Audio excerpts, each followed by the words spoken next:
বাংলা টেলিভিশনের অত্যন্ত জনপ্রিয় অভিনেতা সম্রাট মুখার্জি বেশ কয়েক বছর ধরে বাংলা টেলিভিশনে অত্যন্ত পরিচিত মুখ হয়ে উঠেছেন। তিনি মূলত খলনায়কের ভূমিকায় তাকে দেখে দর্শক অভ্যস্ত।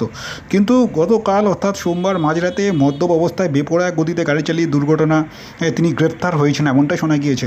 যেটা জানা গিয়েছে, সোমবার গভীর রাতে বেহালার রাজা রামমোহন রায় রোডের ঘটনা। অভিযোগ, অভিনেতা মদ্যপ অবস্থায় গাড়ি চালাচ্ছিলেন, নিয়ন্ত্রণ হারিয়ে গাড়ি প্রথমে একটি বাড়ির দেওয়ালে ধাক্কা দেয়। তারপর এক বাইক আরোহীকে ধাক্কা দিলে আরোহী জখম হয়, তাকে তড়িঘড়ি উদ্ধার করে হাসপাতালে ভর্তি করা হয়েছে। জানা গিয়েছে তাকে এই মুহূর্তে এমআরআই, তার কপালে চোট লেগেছে। তা মূলত এমনটাই জানা গিয়েছে। মূলত এই মুহূর্তে এবার বাঙ্গুর হাসপাতালে চিকিৎসাধীন রয়েছেন ওই ব্যক্তি। পুলিশ তাকে গ্রেপ্তার করেছে, সম্রাট মুখার্জিকে। আজ তাকে শোনা গিয়েছে আজ তাকে আদালতে পেশ করা হবে।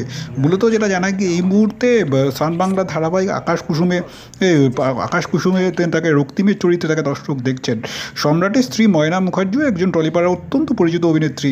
এই মুহূর্তে সম্রাটের নিজের নৃত্য অভিনয়ের প্রশিক্ষণ কেন্দ্র রয়েছে, যেখান থেকে বহু মানুষ অভিনয় জগতের সঙ্গে যুক্ত হয়েছে। পাশাপাশি সংবাদ মাধ্যমেও সঙ্গে তিনি যুক্ত হয়েছেন। পাশাপাশি অভিনয় জগতে বিভিন্ন রকমের কর্মশালা প্রায়শই করে থাকেন অভিনেতা সম্রাট। যেটা জানা গিয়েছে আজ তাকে তোলা হবে আলিপুর আদালতে, এমনটাই শোনা যাচ্ছে।